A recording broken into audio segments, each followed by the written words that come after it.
Hi there, everyone, and welcome to the Daily Gardener, and thank you for listening. I'm your host, Jennifer Ebling. It's December 17th. Today we celebrate one of the world's best composers and his intense appreciation of nature. We'll also learn about the botanist who cracked the code on pollinating vanilla and came up with a new word for the cyclical nature of things. We'll recognize the incredible work of a daughter of Indiana. And yes, she is famous.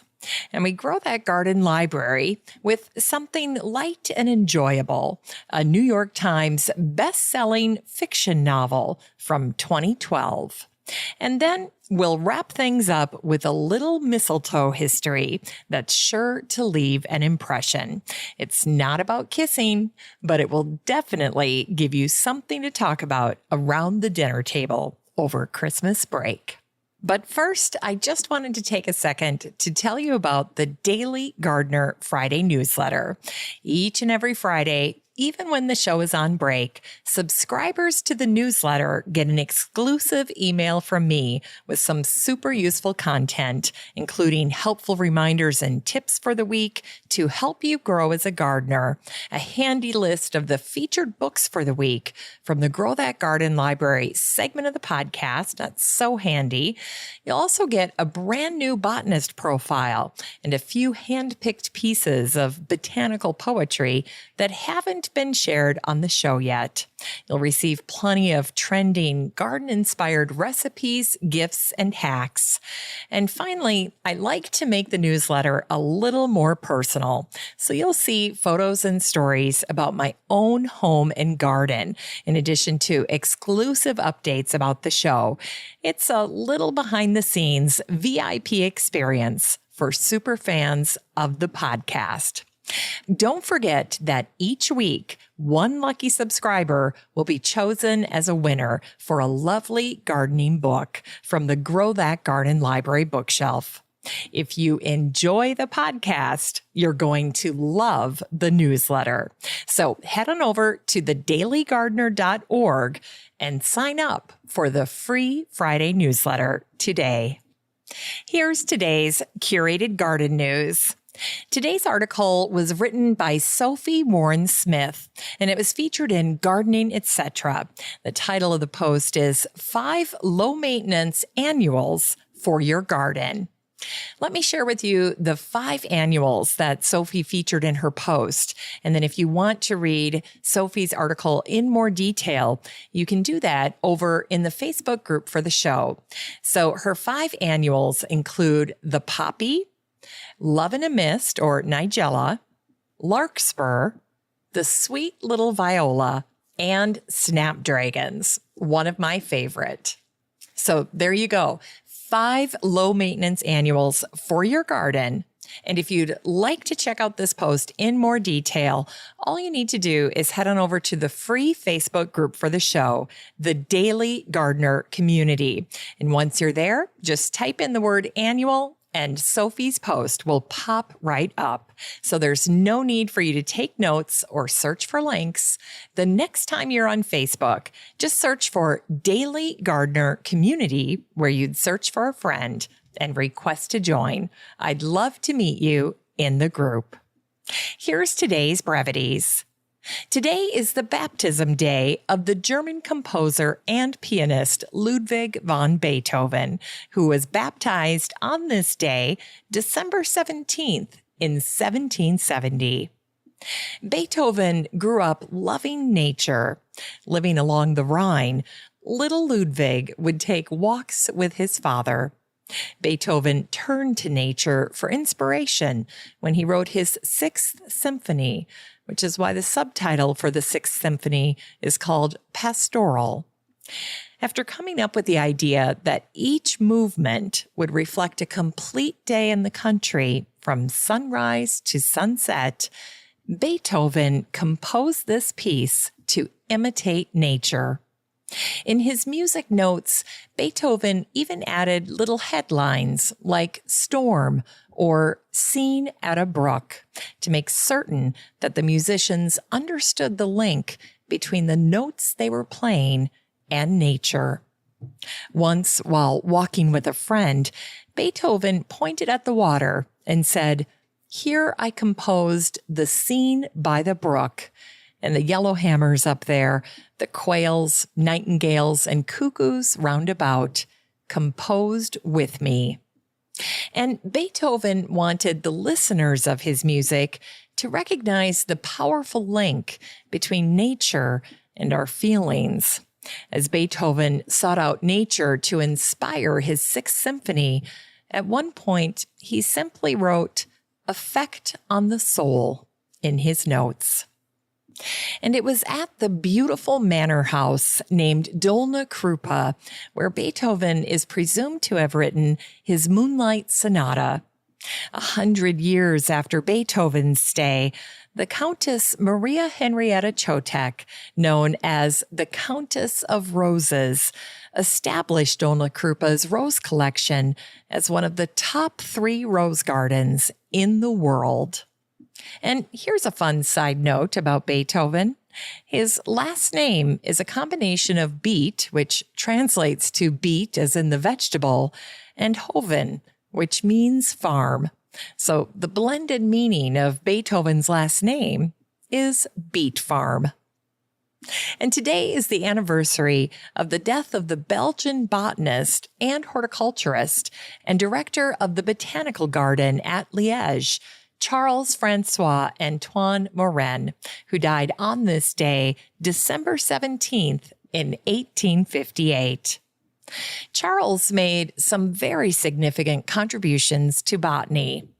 First, Charles discovered how vanilla was pollinated. Prior to Charles Morren, the pollination of vanilla was a mystery.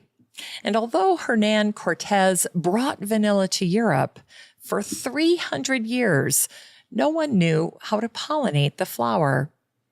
Charles discovered that it was a native bee of Mexico, the Melipona bee, a social and stingless bee that was the only pollinator for vanilla. Like monarchs and milkweed, the Melipona bee and vanilla co-evolved. And at the same time Charles discovered the bee, the Museum of Paris came up with a way to pollinate vanilla by hand using a blade of grass or a pointed stick like a toothpick. Today, almost all vanilla is pollinated by hand using this method. In addition to discovering how vanilla was pollinated, Charles Morren coined the term phenology. Derived from a Greek word that means to show or make to appear, phenology is the study of cyclic and seasonal natural phenomena, especially in relation to climate and plant and animal life. Gardeners who keep a phenological journal record the first and last days of events in the garden. For example, the first snow, the first robin, the first frog, etc.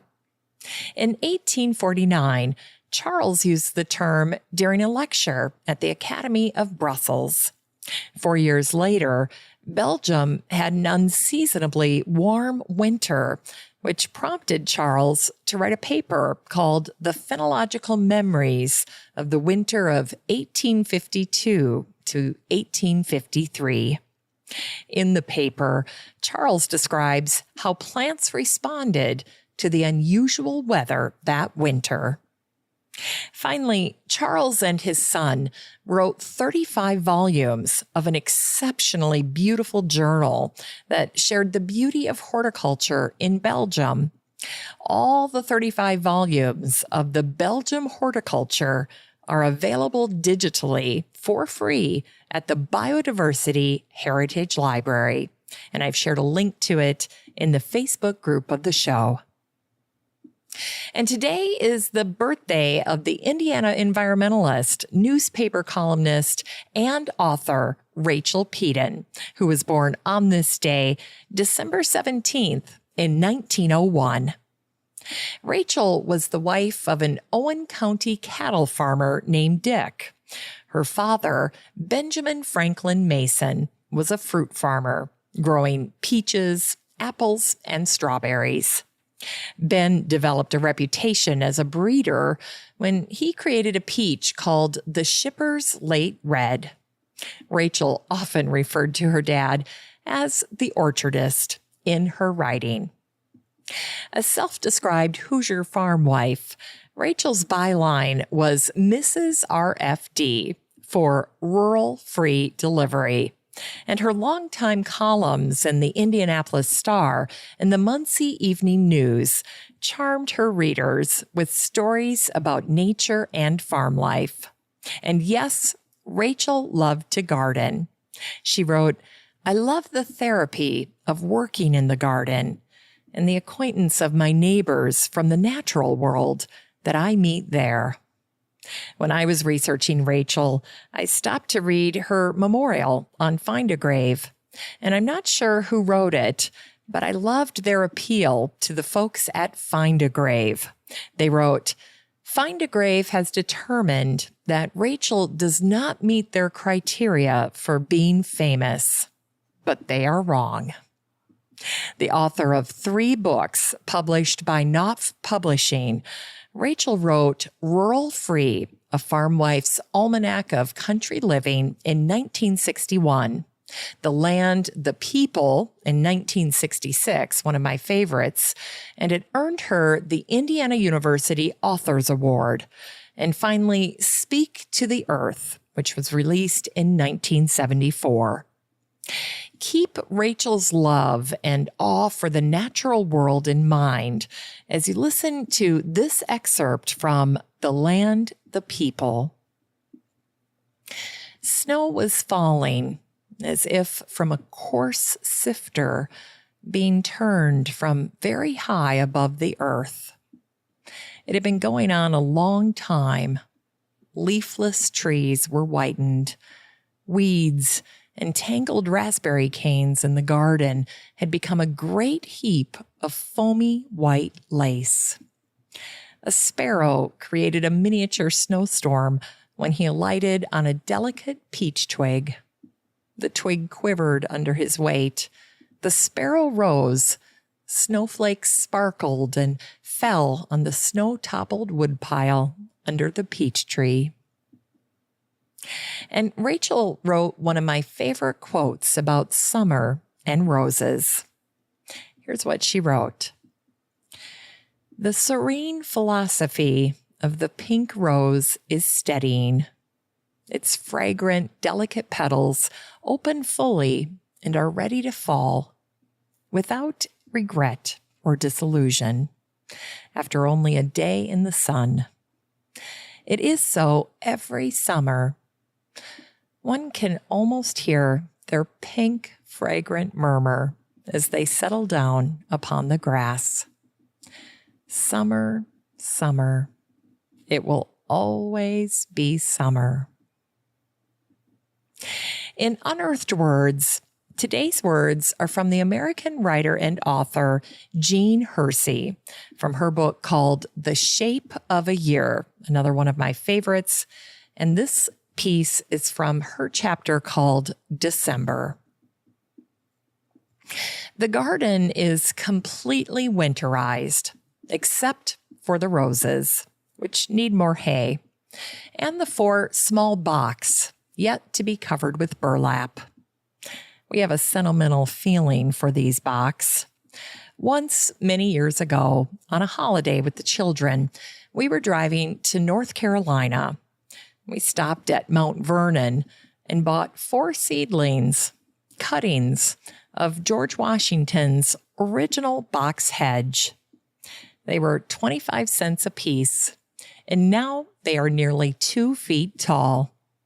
Every fall, Bob builds a little covered patio of burlap around each one. Isn't that sweet? It's time to grow that garden library with today's book, The Language of Flowers by Vanessa Diffenbaugh. This book came out in 2012, and this is a fictional novel. And Vanessa's book was a New York Times bestseller, and it features the Victorian language of flowers.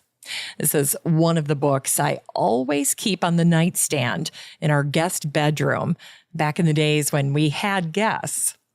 Anyway, the Amazon description of this book says, the Victorian language of flowers was used to convey romantic expressions, honeysuckle for devotion, asters for patience, and red roses for love.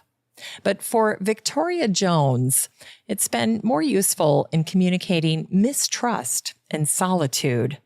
After a childhood spent in the foster care system, she is unable to get close to anybody, and her only connection to the world is through flowers and their meanings. Now 18 and emancipated from the system with nowhere to go, Victoria realizes she has a gift for helping others through the flowers she chooses for them. But an unexpected encounter with a mysterious stranger has her questioning what's been missing in her own life. And when she's forced to confront a painful secret from her past, she must decide whether it's worth risking everything for a second chance at happiness. This book is 334 pages of garden-inspired fiction featuring newfound love as well as heartache. You can get a copy of The Language of Flowers by Vanessa Diffenbaugh and support the show using the Amazon link in today's show notes for around $1. That's what the used copies are going for. And that's what makes this book one of my Secret Santa specials for this holiday season. I mean, come on, it's $1. All right, here's something sweet to revive the little botanic spark in your heart. It was on this day, December 17th in 1948, that the Kansas City Times shared a story about mistletoe. Now, mistletoe is a common name of hemiparasitic plants in the order of Santalales. Mistletoe actually attached to a host tree or shrub by a structure called the haustorium. Then the mistletoe extracts water and nutrients from the host plant. And apparently, back in 1948, young boys used to shoot mistletoe down from the trees. Here's what this little article in the Kansas City Times wrote. Here's an excerpt. The Druids of early English history made a great ceremony of cutting the mistletoe. After a sacrifice, the arch-druid cut the mistletoe out of an oak tree with a golden knife, taking care that it did not touch the ground, and carried it away in a white cloth. The South Missouri youth use a squirrel rifle instead of a golden knife, and would as soon shoot mistletoe garland out of a pecan tree as an oak. If he is lucky enough to catch it before it hits the ground, his object is to keep the berries from shattering. Why? Because the spray with the most berries will bring the greatest returns, either commercially at the florists or personally elsewhere. And it turns out there's historical precedence for his method of gathering mistletoe. In Switzerland, it has been the custom to shoot mistletoe down with a bow and arrow, catching it with the left hand as it falls. In Sweden, it must be shot out of a red oak, and a similar custom prevailed in Wales until the early part of the 19th century. Who knew? Thanks for listening to The Daily Gardener, and remember, for a happy, healthy life, garden every day. The Daily Gardener is produced in lovely Wyoming, Minnesota with the help of Paige Mance, Brooke Bierbaum, Kiana Rayleigh, Maddie Doyle, Natalie Decker, and Eric Begay. You can find The Daily Gardener on all your favorite social media. You can follow the show on Instagram, and listeners always have a standing invitation to join the free Facebook group for the show. Just search for Daily Gardener Community the next time you're on Facebook and request to join. All the stories stories and books that are featured on the show can be found over at thedailygardener.org, thedailygardener.org. And while you're there, be sure to sign up for my free Friday newsletter. Last but not least, you can share your own gardener greetings on the show by emailing me at jennifer@thedailygardener.org. I'm your host, Jennifer Ebling, and as always, have a great day in the garden, and we'll see you tomorrow.